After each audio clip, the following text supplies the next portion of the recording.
Welcome to the What I Wish I Knew After Pregnancy Loss podcast. I am your host, Sharna Southan. I am an angel mum, a rainbow mum, a pregnancy loss practitioner, and trauma-informed coach.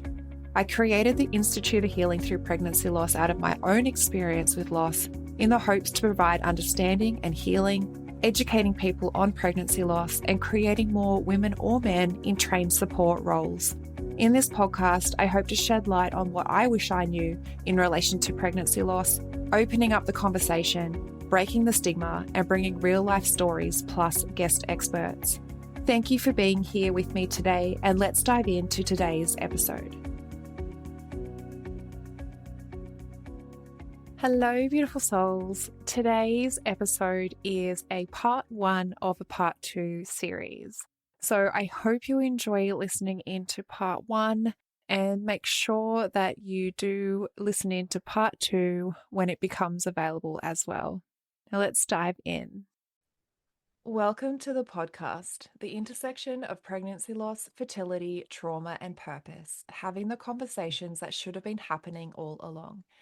Today I have with me Kirsten Karchmer.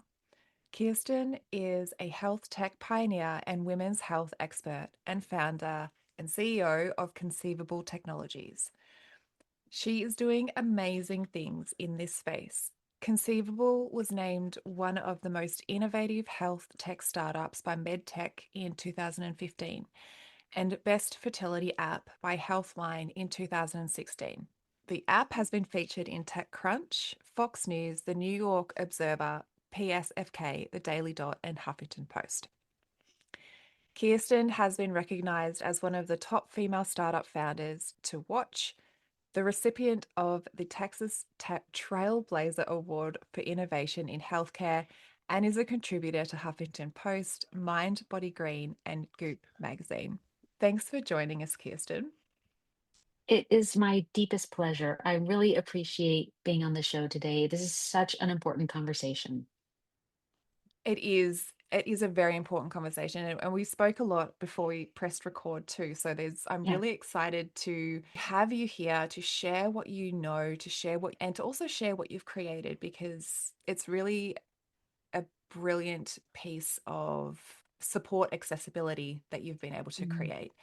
So did you want to share a little bit about your story and to what brought you to what you're doing and what you've created? Sure, 100%. I've always been interested in so many different things. And when I was younger, I was a linguistics professor and I was working at the University of Texas. And then I got really sick. I got diagnosed with MS. I couldn't walk without a cane. I was very sick.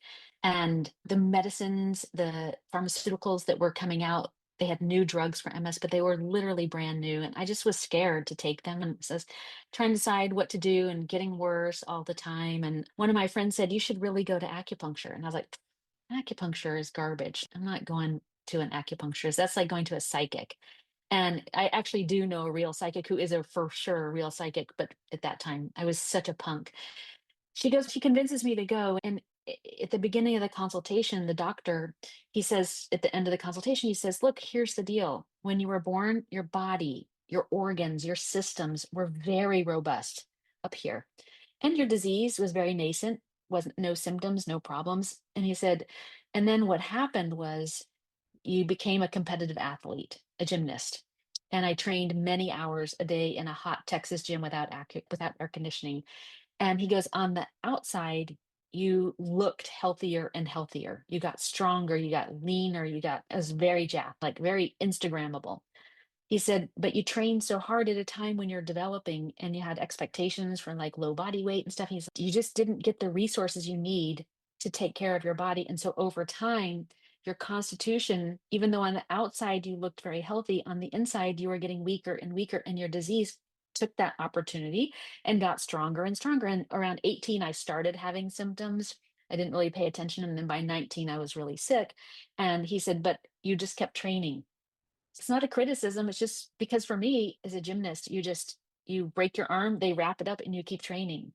There's nothing like "I'm too sick to train today." Strep, COVID, do your conditioning. It's you don't. And even my father, who's not alive anymore, he would be watching and I'd puke at the workout and he'd be like, "You are so tough.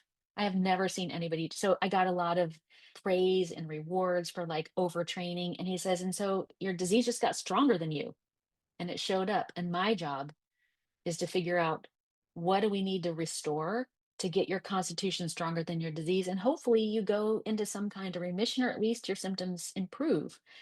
And then that was what happened. I went almost with very few symptoms for 30 years till I went through menopause after that. I had clear MRIs.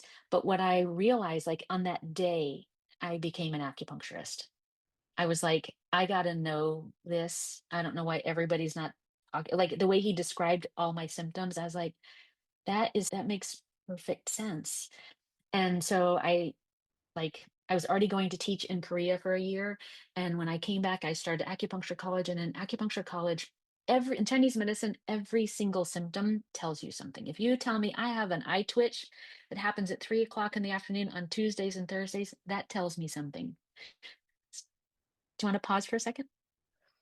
No, she's okay. Yeah. Okay. I Yeah. don't mind if we do. You're right. Um, oh, my love.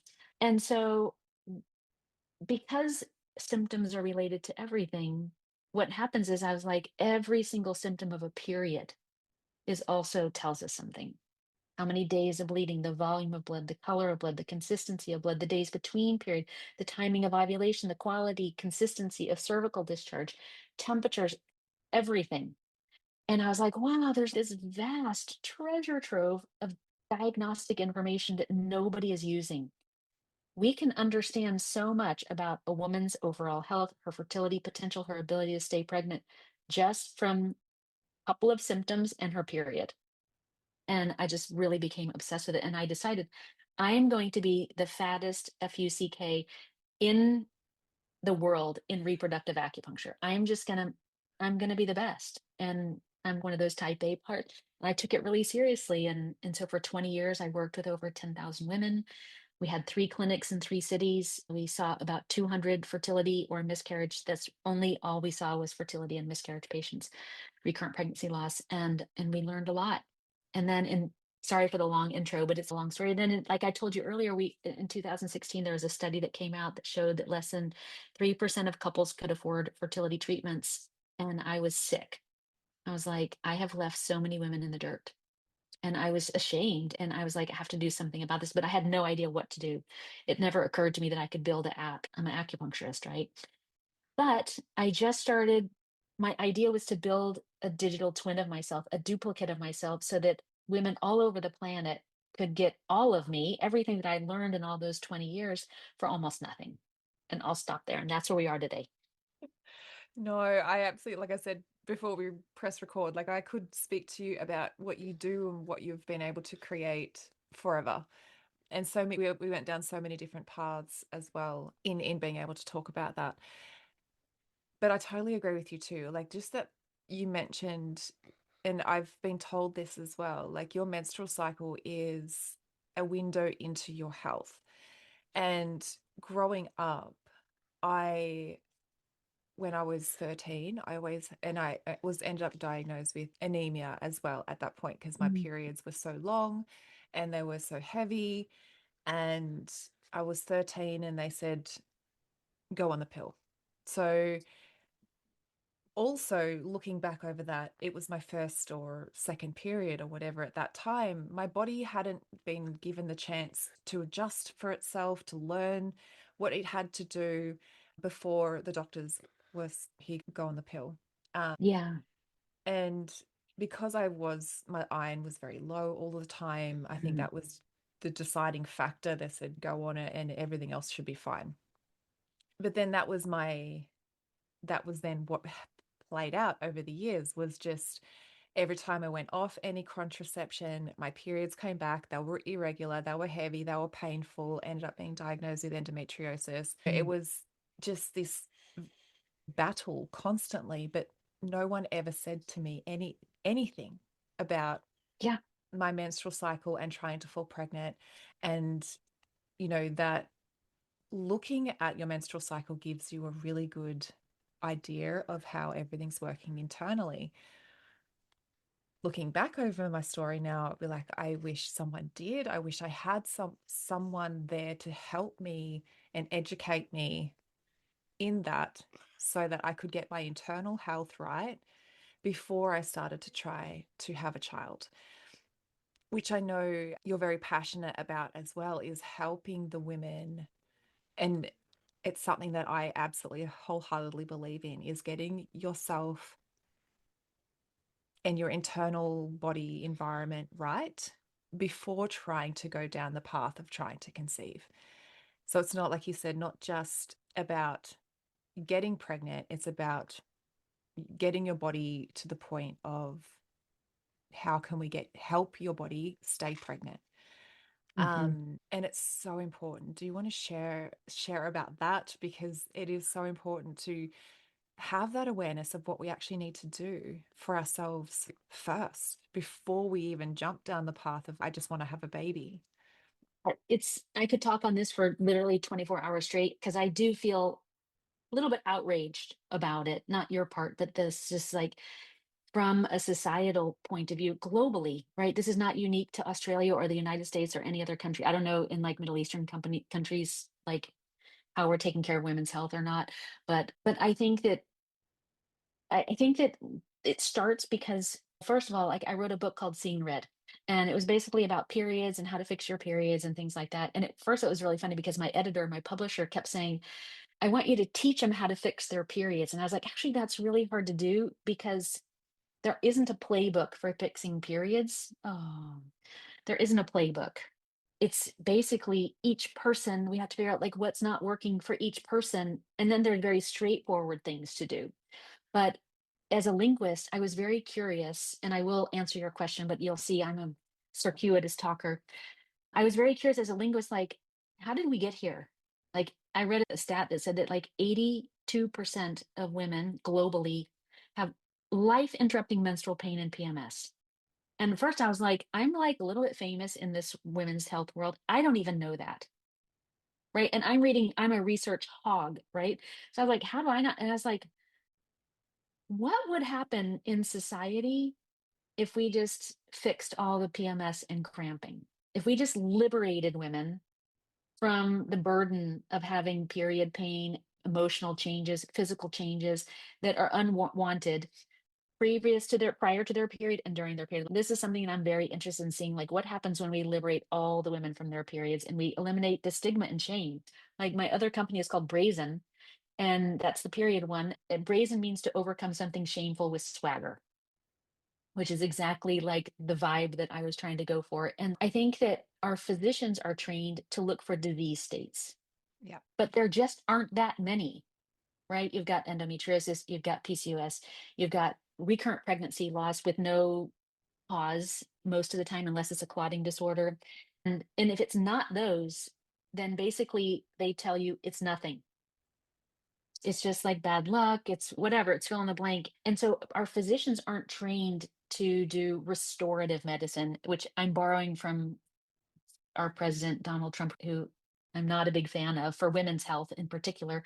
But he always is talking about like how we should go back to more restorative reproductive medicine. And this is a place where I do agree because this is what we do is we help to figure out like how do we restore health. But I don't even want to wait until people try to get pregnant. I think that's not serving women in the way that they deserve to be served. I think that women are the future of our species. They have one of the most important, I call them opportunities. I don't like responsibilities, but I like opportunities to really be the determining factor in the quality of our future species. And we know from they say it's a lot in Chinese medicine, but now that is it, in agreement, there's data on it in Western medicine that the health of the mom and the dad at the time of conception is a strong predictor of the health of the offspring. But the things that we have to fix to optimize fertility, they impact women's quality of life. Irregular periods, bad periods, not ovulating, insulin resistance, blood sugar issues, exhaustion, which this is a whole other podcast. We should talk about how exhaustion is highly correlated with miscarriage.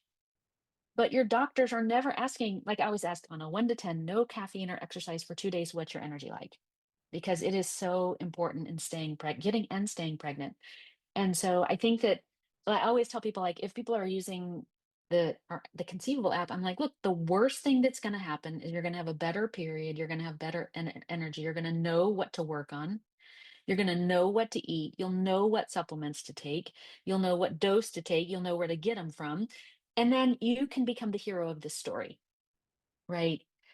People say, do you miss being an acupuncturist? I was like, actually, I don't, because as an acupuncturist, I was the hero of the story, right? Kirsten got me knocked up. That's people I say, oh, Kirsten knocked me up, whatever. And I always thought about I like a t-shirt. So I was like, oh, I'm going to get my people who have babies. It says, I got knocked up by Kirsten. That's too weird. But if we use technology to help women identify the problems, we educate the heck out of them about how these problems are relating, how it's impacting your life, how's it impacting every single thing, how they're connected, then they get to be the heroes of the story. And that means they make a transformation.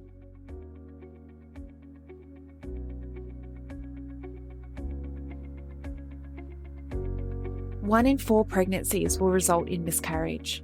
1 in 8 women will experience infertility. 1 in 100 women will experience recurrent miscarriage. And 1 in 160 births end in stillbirth. Have you been wanting to make a difference in the lives of women or men who have experienced pregnancy loss because you can see so many suffering in silence, but you just don't know how? Collectively, we can change how bereaved parents can access mental, physical, and emotional support after their experience. There is a lot of women with unhealed trauma, and there is a huge gap in the current support system when it comes to bereaved parents' recovery after loss. There are too many women and men suffering in silence.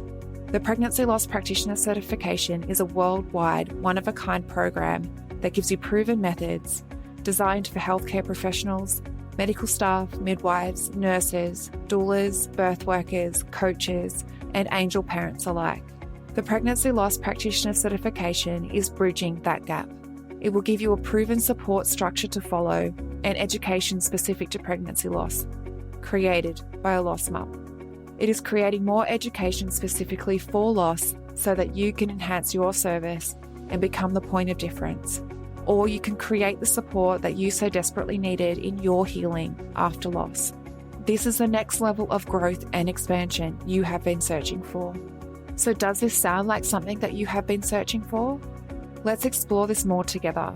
You can head to the episode show notes where you'll find the program application, or direct message me on Instagram and let's open up the conversation in how you can use this education.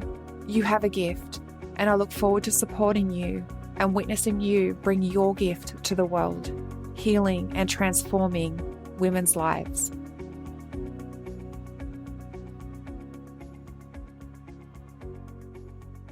If they just get acupuncture, it's like luck. You're like, I went to acupuncture and then I got pregnant. If you actually figure it out yourself and then you solve your problem and then you have a beautiful baby like Poppy, grown up girl, 7 years old, then you become transformed by that. You're like, I did it. I mastered myself. I mastered understanding and connection to my body in a way I never thought possible for. And that is really inspiring to me. And that's, like I said, that's the empowering part. That's the part where you then can sustain, and then go for subsequent pregnancies if you want, without having to use other things as a crutch. Yes. Band-Aid. And I think one of the biggest limitations, I think so often when people are not getting pregnant, their physician's first line of defense are like, let's just do IUI with letrozole or Clomid. And they don't inform them that those I don't have any aversion to Western medicine or assisted reproductive technology. So I just want to be clear about that. But I think that there's an order of operations, right? And the first order of operation is not to throw some pharmaceuticals at it and just try to get the person to ovulate. First of all, if they're not ovulating, they're going to have a hard time staying pregnant. Now, like I do a live show every day and I always say, I don't care if you get pregnant. And that sounds very hardcore because all I care about is you delivering a healthy, happy baby and you being healthy and having a healthy recovery and being ready to have another baby if that's what you choose to do. And I think part of this conversation that I think is so important is we're so focused on getting the BFP, right? The positive pregnancy test, and there's all this celebration. But if we haven't done the work to figure out, are we ready to stay pregnant too? Then we're setting ourselves up for like exuberance and such jubilation. I finally got pregnant, so happy. And then it not maintaining. And then people are like, what happened?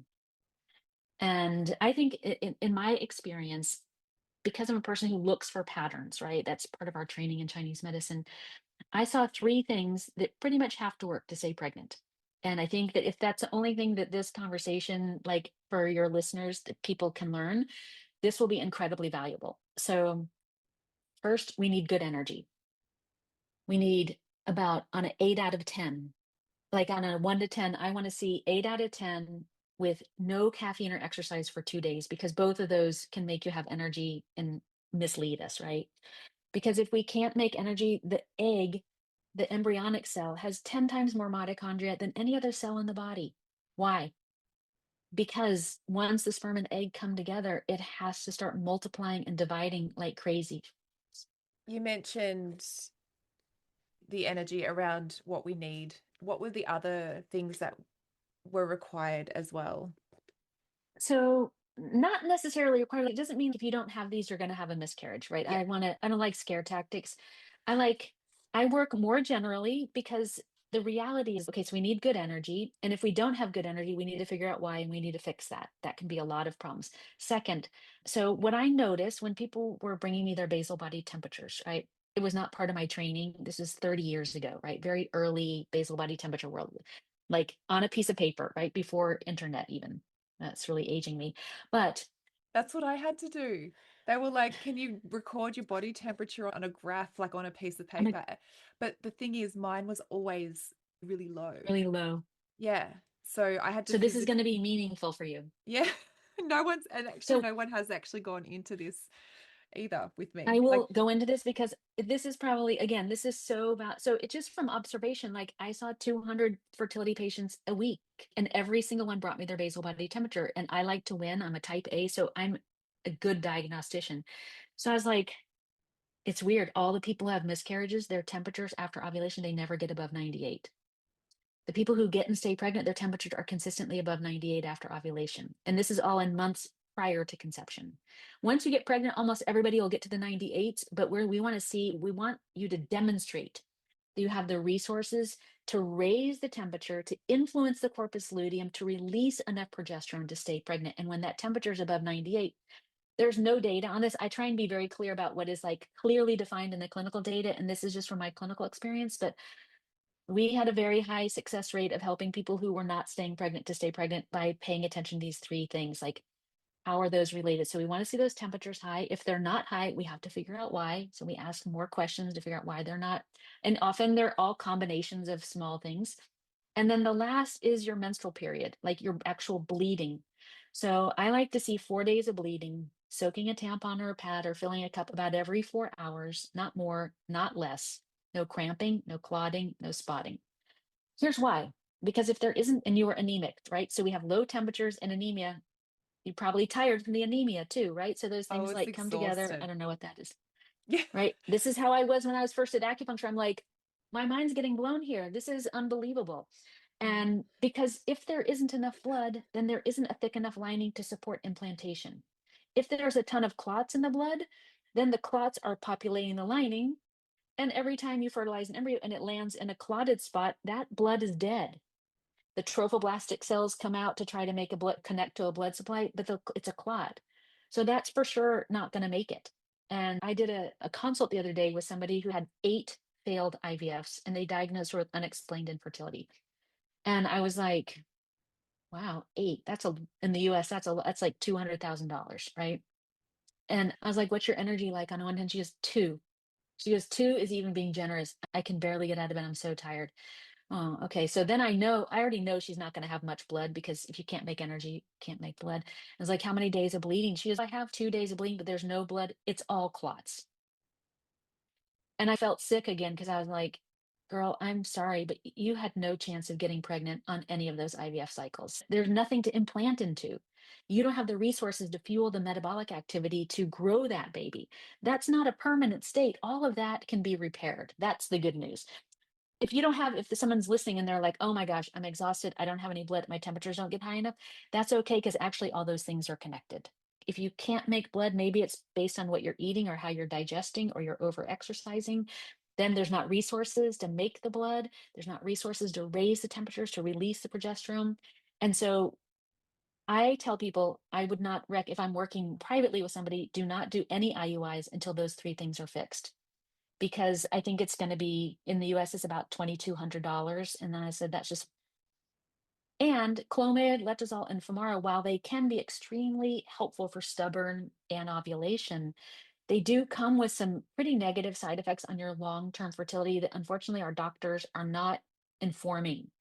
It dries up your cervical discharge, makes your period shorter, makes ovulation earlier, which can affect egg quality, and it thins your lining. So if you already have less than 4 days of bleeding or not enough volume to soak a tampon or a pad that much, meaning there's enough blood, then you do 4 or 5 cycles of letrozole and you have really destroyed your cervical discharge. And now your lining is like down to 2 days of bleeding. So we just want to make sure that when we use it, it's going to work.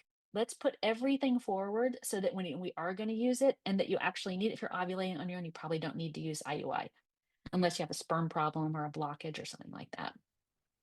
Yeah, which is really interesting. A lot of my periods were clots as well. And I remember having the heavy periods and they were coming, some of it was like water coming out of me. And then I'd feel these big like clots Plus, coming out. And I was like, oh my God, like it would literally stop me in my tracks because I'm like, what is, you could feel it. I the knew what it softball was, just but came out of you. yeah, I know it was the most horrible feeling to Yeah. have this big thing and Falling consistently, out. yeah, falling out. So that was something that I was for years. It was something that I was navigating and not once. And so I ended up going to the doctors because we'd tried to conceive for about 4 years, I think, by that point, Ah, and went to a fertility specialist. He put me on Clomid, but not once did I knew my cycles weren't right. I just yeah. knew it in my body. I knew, but not once did they say, let's get that right for you first. I was low in iron. And my GP then after the miscarriage, she's, if you had have told me or come to me before you were trying to conceive, she goes, I would have told you not to try. She said there was so That's much. a good GP. She's she's an integrative doctor, and I haven't left her side since. And that's been like nearly 8 years. So I'm like, I'm not finding anyone else now because she thinks outside the box. And she said to me, I wouldn't have let you try to conceive at that point. Your body couldn't help itself. It couldn't It's sustain not things ready. for itself, let alone try to build a little human. And Yes. I was just in my mind, I was just like, why? Why did I go through all of that? Everything that I've gone through has had its purpose now in changing my career, in doing the work that I'm doing. But I almost felt if I had been told that prior to trying to conceive, maybe I wouldn't have had to have the miscarriage. Maybe I wouldn't, maybe. I don't know for sure, but I just wish that education, that awareness was available to me, knowing that I was going to the doctors for years for the same things anyway. I was going, Even when you were having the bad periods and the other doctor wanted to put you on birth control pills, instead of saying, let's dig in and let's try to figure out why your periods are so bad and help. But to be fair to the physicians, they actually don't know how to do it. They're yeah, just no, not trained. They're not dumb. They literally haven't been trained in the way that we're trained. And they don't have time. Like, I don't know in Australia, but a gynecologist spends like 10 minutes yeah, with each patient, and they have to. It's mandated by the insurance company how much time they get to spend. So it's not, people say my doctor doesn't spend any time with them. And like, the system is, it's not only the doctors, the system is broken. Like, the insurance company who's paying them is controlling what they can do, how much time they can spend with you. And so because of that, they get a really bad experience. I would love an introduction to your doctor because I am looking for amazing physicians to collaborate with who are thinking outside the box and are interested in I want to build like a women's health OS, like the first operating system for women's health that does all of this right across the whole reproductive journey. So that even when Poppy's older and she's getting ready to get her first period, we'll have stuff for her so that, in Chinese medicine, they say the good doctor treats the patient, the great doctor treats society, but the master can make herself obsolete. And my goal is one day to build enough early technology like for Poppy's age and early menstruators, so that we teach them everything. Yeah. So one day conceivable is obsolete, Yeah. like conceivable fertility, right? That Yeah. we don't need to fix fertility issues because everything that we can fix is fixed. And if you're using conceivable and you're not pregnant or staying pregnant, you've got to go to a doctor because we've done everything at the foundation that we can. Yeah, absolutely. And I'd be happy to connect you with my GP. She's amazing. There's a lot of Um, Chinese medicine principles that she brings into her work as well. I just, yeah, I swear by her. People were like, who do you go and see? And I'm like, I'd tell them my GP, and that I told her that I was referring people, and she's, can you stop? She's, I oh can't, my gosh. she goes, I can't take anymore. I've had to close my books, because she knows the Wow. people that she's working with are people who receive what she has to say and are doing the work. I don't, Yeah. and she will spend time with you. You don't feel like you're, like you said, you have that 10-minute or 15-minute slot and you've got to be in and you've got to be out. Yeah. You don't feel like a number with her. You feel like you're actually heard and seen, and she'll spend whatever time she needs.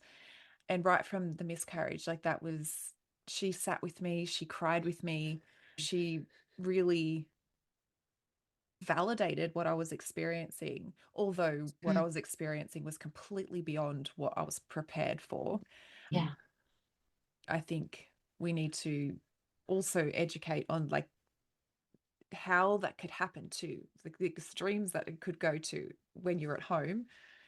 But yeah, I was very lucky to have found her after the miscarriage, or I think it was just before the miscarriage I started to see her. Did she deliver Poppy?